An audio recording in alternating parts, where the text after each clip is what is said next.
In this video, we briefly introduce 6 features of the Greco-Roman world. The adjective Greco-Roman in Greco-Roman world consists of 2 parts. Greco, referring to Greek language and culture, and Roman, referring to Roman language and culture. The Greek Empire preceded the Roman Empire, but Greek culture remained a mainstay in the New Testament period. We're going to address both of these cultures, Greek and Roman, in turn. The Greek Macedonian ruler Alexander the Great died in 323 BCE. In the 13 years that he ruled as king preceding his death, Alexander embarked on an ambitious campaign that conquered much of the then known world.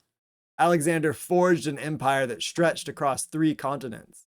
His conquest not only expanded the boundaries of the known world, but also facilitated the spread of Greek culture and ideas, a phenomenon known as Hellenization.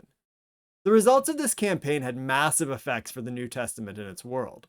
Though he died over 300 years before any of the texts of the New Testament were written, Alexander's influence through the spread of Hellenization deeply impacted the New Testament and early Christianity in 3 important ways: language, cities, and ethnicity. With respect to language, Greek came to be the mother tongue, or the lingua franca, of the ancient world. All of the books of the New Testament are written in this language. While Jesus' own native tongue was Aramaic, he very well may have spoken some Greek alongside it.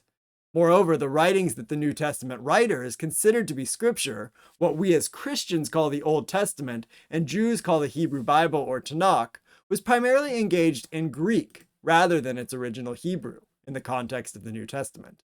While some New Testament authors may have had the ability to read the Bible in Hebrew, the Greek translation of the Hebrew, called the Septuagint, is the version that they always quote from.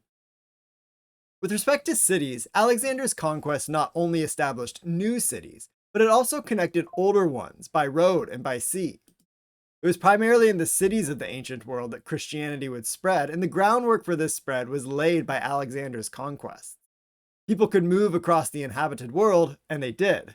We find that by the time of the New Testament, Jews are living far outside the Holy Land in cities across the Greek and Roman empires. We call this the Jewish diaspora. Jews were, of course, not the only people inhabiting these places. In fact, in most diasporic contexts, they will have been in the minority. The cities of the New Testament world were populated by persons of diverse and intersectional identities. Most large urban centers were cultural melting pots containing persons from diverse geographical locations and cultural and religious backgrounds. As we learn in the Acts of the Apostles and Paul's letters, the early Jesus movement was a multinational and multicultural one.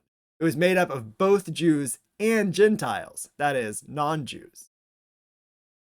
While Alexander's conquest and the spread of Hellenization served as the foundation for the New Testament context, it wasn't Alexander, his successors, or even the Greek Empire that was in charge in the New Testament period. Rather, it was the Romans. In many ways, the Roman world was culturally similar to the Greek world. Romans loved all things Greek, and so Greek culture never really faded away. We see this in the fact that Greek, and not Latin, remained the language of most people even when the Romans took over as the world's superpower. The Roman pantheon of gods, which itself imitated the Greek pantheon of gods, was ever expanding. Roman religion had the ability to accommodate new gods because it was polytheistic. Polytheism refers to the worship or veneration of many different gods and was the norm in the ancient world. Jews and Christians after them were in some ways odd as monotheists, persons who worshipped or venerated only one god.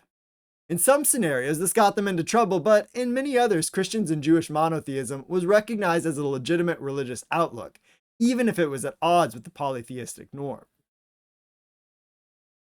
Central to understanding the socioeconomic fabric of the Greco-Roman world was the institution of slavery. Slavery was deeply entrenched, permeating every aspect of society, from agriculture to domestic service and even education. Slaves, often acquired through conquest or birth into slavery, were considered property and lacked basic rights. Their labor fueled the economies of ancient cities, sustaining the opulent lifestyles of the elite. A very large percentage of the population of the Roman Empire was enslaved. Estimates vary and are hard to make, but anywhere between 20 to 50% seems to be reasonable. In the context of the New Testament, slavery was a stark reality faced by many individuals. References to slaves and masters pepper the epistles and the Gospels, reflecting the ubiquity of slavery in the ancient world. However, the New Testament also contains some revolutionary teaching that challenge the prevailing social order, advocating for the dignity and worth of all humanity, regardless of their social status. Judea, nestled within the sprawling Roman Empire, occupied a unique position in the Greco-Roman world.